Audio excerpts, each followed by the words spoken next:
Hello everyone, welcome back to my channel. চলে আসলাম তোমাদের কাছে আজকে শোনা কথা। সবাইকে সুস্বাগতম। সবাই কেমন আছো? অবশ্যই তোমরা ভালো আছো। আচ্ছা, এবার চলো আমরা বেশি কথা বলে সময় নষ্ট করব না, সোজা যাব ঘটনায়। আজকের ঘটনাটা আমি সবাইকে বলবো, ঘটনাটা শোনো, কারণ ঘটনাটা শুনলে আজকে অনেক কিছু তোমরা নিজেরা শিখতে পারবে। আমাদের এক ভাই ঘটনাটা পাঠায়। ভাইয়ের নাম হচ্ছে রঞ্জন দত্ত। ভাই বলে, দিদি ভাই, আমি বাড়ির একটি মাত্র ছেলে। আমরা বাড়িতে প্রত্যেক মাসে একটা করে নারায়ণ পুজো রাখি। নারায়ণ পুজো রাখাটা কিন্তু খুব ভালো জিনিস। আমাদের ভাই বলে, দিদি ভাই, প্রত্যেক মাসে যে পূর্ণিমা পড়ে সেই পূর্ণিমায় আমাদের পারিবারিক এক ব্রাহ্মণ আছেন, উনি কিন্তু পুজো করতে আসেন। প্রত্যেক মাসে আমাদের বাড়ি পুজো হয়। আসলে জাঁকজমক করে না হলেও সিংহাসনে আমাদের নারায়ণ ঠাকুরের মূর্তি আছে, অনেক পুরনো, প্রায় 100 বছরের ওপরে, যেটা বলে শিলামূর্তি। তো আমাদের ভাই বলে, দিদি ভাই, সেই মূর্তিটা পুজো করা হয়। আজকের ঘটনাটা তোমরা সবাই শোনো, আমি তোমাদের কাছে রিকোয়েস্ট করলাম। আমাদের ভাই রঞ্জন বলে, দিদি ভাই, আমি যে ঘটনাটা তোমাকে আজকে বলবো, এই ঘটনাটা অলৌকিক কি ভৌতিক আমি কিন্তু উল্লেখ করব না।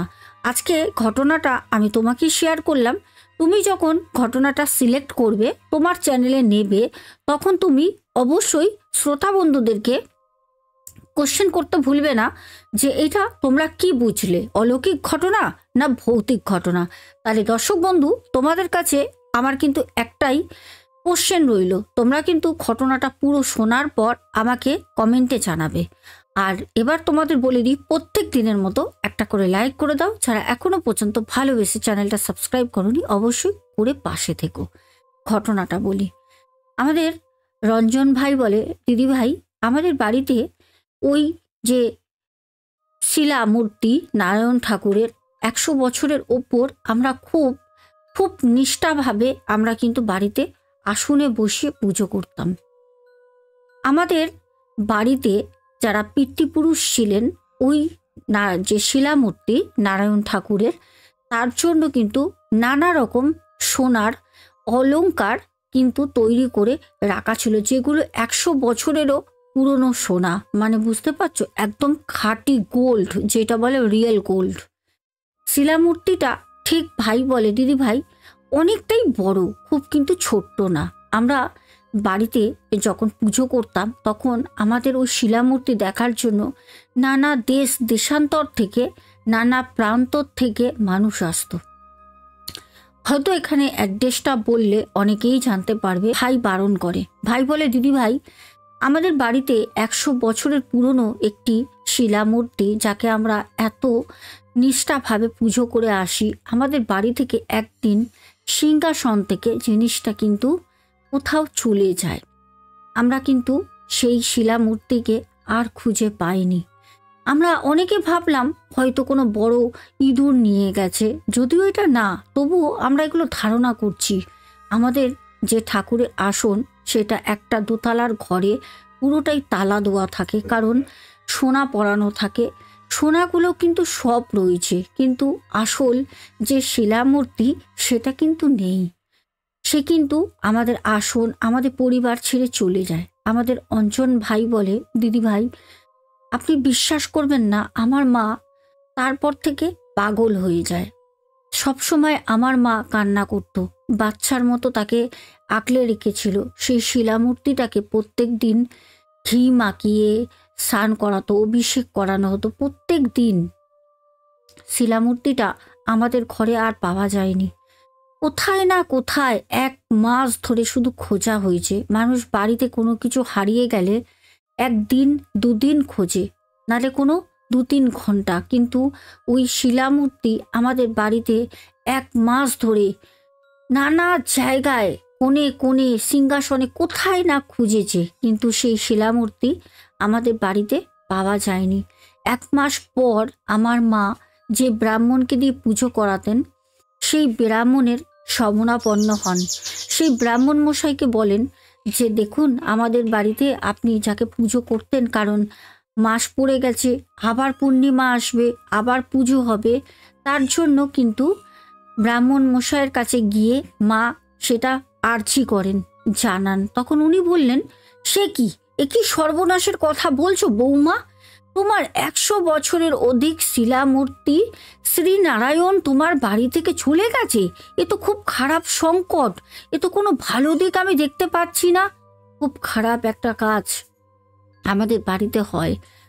আর এইটাও বলে রাখি, আমাদের বাড়ি দিয়ে ওটা যে চুরি হবে এরকম কিন্তু কোনো রকমভাবে আশঙ্কা ছিল না। কারণ যদি কোনো চোর চুরি করে নিয়ে যেত তাহলে পারে সোনাগুলোও নিয়ে যেত। অলংকার 100 বছরের পুরনো সেগুলো কিন্তু নেয়নি। মাথার মুটুক, গলার হার, এমনকি সোনার জামা করা ছিল, ধুতি, কিছুই নেয়নি। সেখানে শিলামূর্তিটা নিয়ে যাবে, এটা তো কখনো হতে পারে না। চোর আসলে সাথে সোনার অলংকারও নিয়ে যেত। আমরা 1টা 2টো 3টে করে দিন আমরা গুনতে থাকি, কোনো মতেই আমরা কোনো দিক থেকে খোঁজ পাচ্ছি না। আমার মা পাগল হয়ে গেল, 1 মাসের মধ্যে পুরো মাথা খারাপ হয়ে গেল। আমার মা সংসার ছেড়ে দিল। আমার মা সারাদিন শুধু কাঁদতো, সারাদিন শুধু কাঁদতো। কিছু বুঝে পাচ্ছি না যে এরম কেন হলো। আমার বাবা হঠাৎ করে সাইকেল চালিয়ে রাতের বেলা দোকান বন্ধ করে বাড়ি আসছে, আমাদের মুদিখানা দোকান।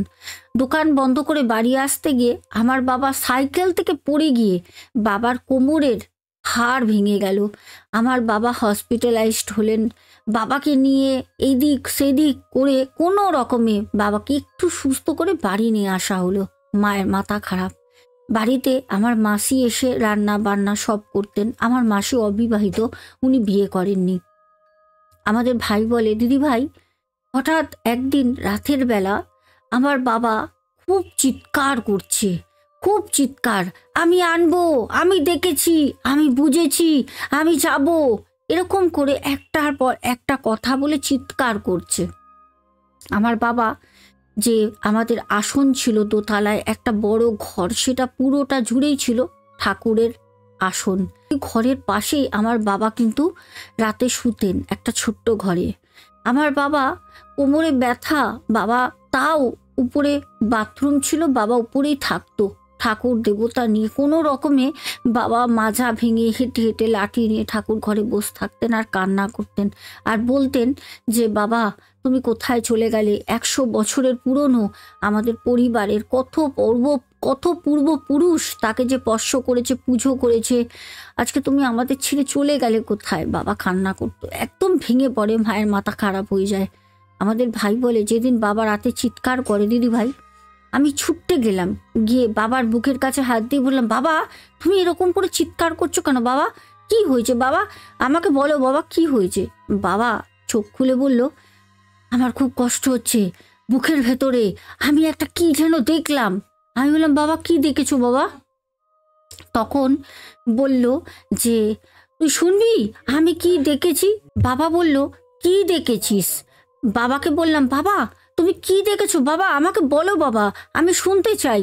বাবা আমাকে তখন বলল, জানিস তো, ওই যে আমাদের বাড়ির শিলামূর্তি, আমাদের নারায়ণ ঠাকুর, সে চলে গেছে রে, সে চলে গেছে। আমি বললাম, কোথায় গেছে? বলল, ভাগীরথী নদী আছে, ওই ভাগীরথী নদীতে আমি জায়গাটা দেখেছি, আমাকে আদেশ করেছে ওইখানে, ওই জলের একদম নিচে ওখানে পড়ে আছে, কেউ দেখছে না, বলছে নাকি ওইখানে আস্তে আস্তে তলিয়ে যাচ্ছে, বলছে আমাকে উদ্ধার করে নিয়ে যা বাবা, আমাকে এখান থেকে উদ্ধার করে নিয়ে যা। আমি বললাম, বাবা তুমি সত্যি কথা বলছো? তুমি তুমি সত্যি বলছো? তুমি দেখেছো? কিন্তু বাবা ভাগীরথী নদী তো অনেক বড় বাবা, কোন প্রান্তে কোন প্রাঙ্গণে আমাদের বাবা আছেন? তুমি বলো বাবা, তুমি তো দেখেছো। আমার বাবা বলল, আমি তোকে নিয়ে যেতে পারবো, তুই আমাকে একটা নৌকা করে নিয়ে চল, আমি সেই যে ভাগীরথী নদীর পার আমি দেখতে দেখতে যাব, আমি বুঝে যাব, তুই আমায় নিয়ে যাবি? আমি বললাম, হ্যাঁ বাবা, সে আমাদের আসন ছেড়ে চলে গেছে, আমাদের পরিবার ত্যাগ করেছে, তার জন্য আজ মায়ের মাথা খারাপ হয়ে গেছে, মা পাগল হয়ে গেছে। বাবা তোমার এরকম অঘটন হলো, বাবা কালকে সকালবেলা তুমি কষ্ট করে আমার সাথে চলো। আমার জেঠুমশাইকে খবর দিলাম রাতে, জেঠু সকালবেলা আসে, কে বলবে আমার বাবা, বাবা জেঠুর থেকে বয়সে ছোট, মনে হচ্ছে আমার বাবা অনেক বয়স বৃদ্ধা, কারণ আমার বাবা লাঠি নিয়ে কুঁজো হয়ে হাঁটছে, আমার জেঠু সোজা হয়ে সিনা টান করে দাঁড়িয়ে আছে। আমার জেঠু আমার বাবাকে ধরে বলল, ভাই আমার সাথে চল, তুই কষ্ট পাস না, তোকে যখন সে আদেশ করেছে স্বপ্নে এসে, তুই তাকে খুঁজে পাবি। দিদি ভাই তোমাকে কি বলবো, যেদিন বাবাকে নিয়ে আমি নৌকা করে যাচ্ছি, দু চোখ ভরে বাবার শুধু মানে কি বলবো কান্না, জেঠু আমি সবাই কাঁদছি। যে নৌকা চালাচ্ছে চালক বলল, বাবুমশাই কি হয়েছে আপনাদের, আপনারা কাঁদছেন, কাকে খুঁজছেন, গঙ্গার পাড়ে কাকে খুঁজছেন? তখন আমার বাবা বলল যে আমি যাকে খুঁজছি সে আমাকে বলেছে আমাকে নিয়ে যা, আমি তলিয়ে যাচ্ছি। তখন উনি কিছুই বুঝলেন না। তখন আমার বাবা বলল, তোমরা তো নৌকা চালাও, তোমরা তো সাঁতারে পটু, ডুব সাঁতারও পারো, তোমাকে আমি অনেকগুলো টাকা দেব, তুমি আমাকে একটা কাজ করে দেবে, যদি সেই স্থান আমি খুঁজে পাই তাহলে তুমি একটু গঙ্গায় আমার জন্য ডুব দেবে। তখন সে বলল যে বাবু বাবু আমার অর্থ লাগবে না, আপনি আমাকে যৎসামান্য কিছু জিনিস আমি আপনাকে আদেশ করব, আপনি আমাকে কিনে দিলেই হবে, আমার বেশি অর্থ লাগবে না। ঠিক আছে আপনি বলেন, আমি করে দেবো, কোনো অসুবিধা নেই। যাই হোক, তারপর আস্তে আস্তে আস্তে একটা একটা করে কোনায় কোনায় আমরা গঙ্গার পাড়ে খুঁজেই যাচ্ছি, কিন্তু আমরা সেই স্থান খুঁজে পাচ্ছি না। যখন দুপুর গড়িয়ে বিকেল হলো, বিকেল গড়িয়ে যখন সন্ধে হচ্ছে, ঠিক গোধূলি লগ্ন, আমার বাবা বলল, ওই তো ওই কোণে, হ্যাঁ আমি এইখানেই দেখেছি স্বপ্নে, এইখানেই, এই যে ছোট্ট ভাঙা পাড় গঙ্গার এইখানেই রয়েছে, এইখানেই। আমার বাবা তখন এরকম করে আটকে উঠল, আমরা সবাই অবাক যে বাবা সেই স্থান গঙ্গার পার খুঁজে পেয়েছে।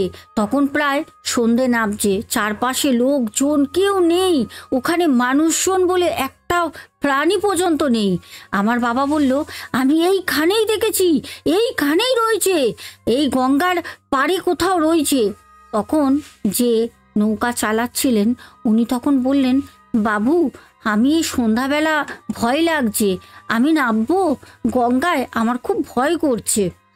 আমার জেঠুমশাই বলল, তুমি ভয় পেও না, তুমি যাচ্ছ কি আনতে জানো, তুমি তো উদ্ধার করতে যাচ্ছ গো আমাদের 100 বছরের বাড়িতে থাকা নারায়ণ, যিনি পাথর মূর্তি ধরেছিলেন, উনি জীবিত, আজকে আবার প্রমাণ হলো, ওনার অনেক পৌরাণিক কথা আছে, আমি তোমাকে একদিন আমার বাড়িতে নিয়ে যাব, সব বলবো। তাকে বুঝিয়ে বলতে সে ওই ভাঙা একটা পাড়, যেখানে ঝোপঝাড় জঙ্গল ছাড়া কিচ্ছু নেই, ওখানে নিয়ে গিয়ে নৌকাটাকে আস্তে করে দাঁড় করায়। আমার বাবা কোনো রকমে দিদিভাই ওই পাড়ে নাবে, ওখানে মনে হয় না কোনো লোকবসতি আছে, কিন্তু একটা পুরনো ভাঙা পাড়, শ্যাওলা জঙ্গলে ভর্তি।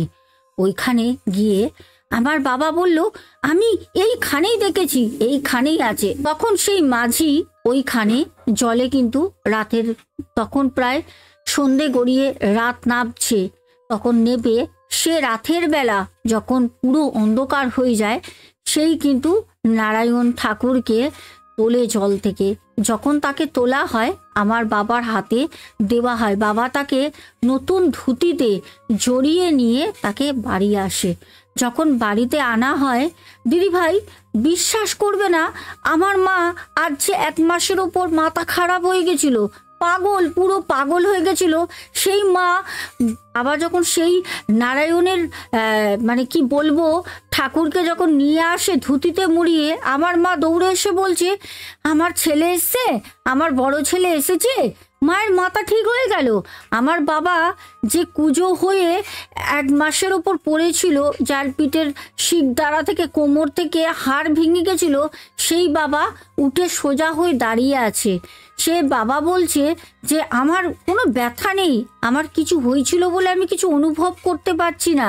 আমাদের ভাই বলে, দিদি ভাই তুমি জানো না, সেই আমাদের নারায়ণ ঠাকুর আসার পর আমাদের পুরো সংসারটা আবার আগের মতো হয়ে গেল, আবার আগের মতো সব জাগ চমক, আরও ভালো, আরও উন্নতি হতে শুরু হলো। আমাদের ভাই গভর্নমেন্ট সার্ভিস চাকরি পেয়ে গেল।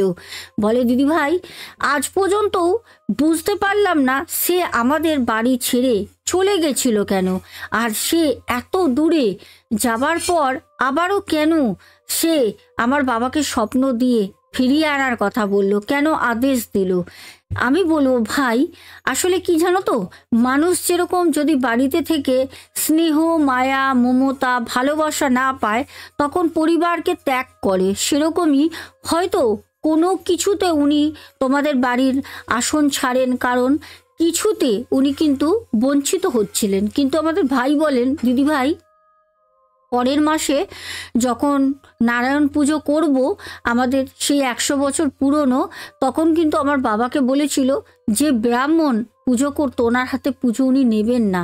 হয়তো এখানে আমরা বলতে পারি ওই ব্রাহ্মণই এমন কিছু মন্ত্র বা এমন কিছু অনিষ্ঠাভাবে কাজ করেছিল যার কারণে উনি সেই পরিবার তাকে ত্যাগ করেছিল। উনি ভাগীরথীতে গঙ্গায় উনি কিন্তু একদম নিজে চলে গেছিলেন। তাহলে ভাবো তো এটা কি করে হয়, চমৎকার না?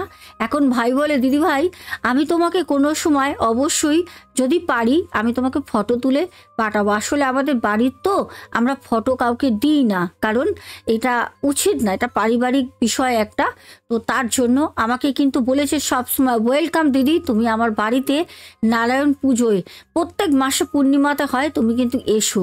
যাই হোক দর্শক বন্ধুরা, আজকের ঘটনাটা আমাদের কিন্তু বোঝাই যাচ্ছে ভৌতিক না, এটা কিন্তু একটি দৈবিক ঘটনা। আমার তো ঘটনাটা শুনে আর এত সুন্দর একটা ঘটনা বলতে পেয়ে নিজেকে অনেক ভাগ্যবতী বলে মনে হচ্ছে। তোমাদের শুনে কেমন লাগছে? মনটা যেন জুড়িয়ে গেল না? সত্যি তোমরা কিন্তু কমেন্ট করো।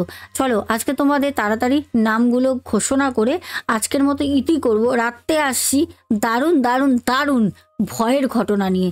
ভয়টা আজকে দাঁত কিরকির কিরকির করবে রাতের ঘটনায়। তো চলো তাড়াতাড়ি তোমাদের কমেন্টের নামগুলো বলি। আচ্ছা, ফার্স্ট কমেন্ট করেছো এসকে টোডি, তারপরে অর্পিতা সিংহা রয়। আচ্ছা, তারপরে বলেছো অর্পিতা সিংহা রয়, দুটো কমেন্ট করেছো। তারপরে কমেন্ট করেছো গৌতম গোপে।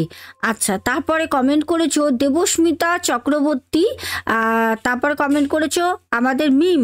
তারপর তানিয়া অধিকারী। তারপর কমেন্ট করেছো উদিতা দি। তারপরে কমেন্ট করেছো সুমন কান্তি মান্না। তারপরে পিন্টু ঘোষ, এস দেব রয়, সুদীপ্ত রয়। তারপর কমেন্ট করেছো তমাল মণ্ডল। তারপরে এস দেব রয়। তারপরে সাইবনী দাস। তারপরে কমেন্ট করেছো সাইবনী দাস, আমাকে অনেকগুলো লাভ পাঠিয়েছো, তোমাকে অনেক ভালোবাসা বনু। তারপর এম ব্যানার্জি বলেছো দিদি সত্যি গায়ে কাটা দিচ্ছে এই ঘটনার কথা শুনে। সত্যি আমারও কিছু কিছু ঘটনা আসে, আমার রাতের বেলা তো রিড করি যখন, তখনই মানে ঘুম উড়ে যায়। সোমা চক্রবর্তী দিদিভাই কমেন্ট করেছো, অনেকগুলো আমাকে রেড হার্ট পাঠিয়েছো, তোমাকে অনেক অনেক ভালোবাসা। আব্দুল হক ভাই। তারপরে আমাদের হোয়াইট কিং বনু বলেছো লাভ ইউ দিদি, লাভ ইউ টু বনু। তারপরে মৌয়া পাল বলেছো ঠান্ডার মধ্যে গল্পটা ভালোই লাগলো, কিন্তু বাড়ি থেকে আত্মাটা বেরোতে পারছে না কেন? অ্যাকচুয়ালি কাজকর্ম হয়নি ঠিক মতো, বাড়ির মধ্যে রয়ে গেছে, ভুগেছে, এতদিন কষ্ট ভোগ করেছে, তো যাবে কোথায়? তারপর যাবে কোথায়? বং হিন্দু হেসেল। তারপর পিঙ্কি দেবনাথ, সুপর্ণা, বাপলি মল্লিক বনু আমাকে পরপর দুটো কমেন্ট করেছে। তারপর সঙ্গীতা দিদি ভাই, পাপ্পু দে, তারপরে প্রদীপ দাস, তারপর মিহির মিত্র, তারপর কমেন্ট করেছো অমৃতা সরকার, তারপর রিনা সিনহা, তারপরে বেবি ঘোষ, তারপর Tumpa Mondal, Rina Sinha, Panther Gaming YT, Shubhankar ঘোড়ই, তারপরে বনানী কর্মকার, পরপর দুটো, তারপরে সুজাতা দাস, তারপরে সামিতা মণ্ডল। সামিতা তুমি নামটা লিখে দিয়েছো, ভালো করেছো, বাট আমি তোমার নামটা সামিতাই বলি, অন্য কিছু বলি না, আমি সুস্মিতা বলি না কিন্তু। যাই হোক, সাগরিকা রয়, তারপরে সামিতা মণ্ডল আবার বলেছে ধুর কোথায় ঠান্ডা, ঠান্ডা তো কমে গেল। হ্যাঁ আসলে হতে পারে তোমাদের ওইদিকে ঠান্ডা নেই, বাট আমাদের দিকে কিন্তু 1 জানুয়ারি দিয়ে জাকিয়ে শীত পড়েছে। আচ্ছা, সন্তুর দুনিয়া কমেন্ট করেছো। তারপরে সোমা আমার দাস পরিবার থেকে, তারপর রেখা অধিকারী দিদিভাই কমেন্ট করেছো, গার্গী সুর বোন, নিহা মাইতি, আশিস মাঝি কমেন্ট করেছো, তারপরে টিনা আচারিয়া, তারপরে মঞ্জুষা নন্দী, নৌমান ভাই, তারপর রূপা দে, তারপর নেহা মাইতি। সবাইকে অসংখ্য অসংখ্য ধন্যবাদ মূল্যবান সময় দিয়ে আমার ঘটনা শোনার জন্য আর এত সুন্দর সুন্দর মিষ্টি মিষ্টি কমেন্ট করার জন্য। আজকে আসবো, সবাই খুব ভালো থেকো। দেখা হবে রাতে বেঙ্গলি ব্লগার শোনায় ঠিক 10:30টার সময়। চলো টাটা।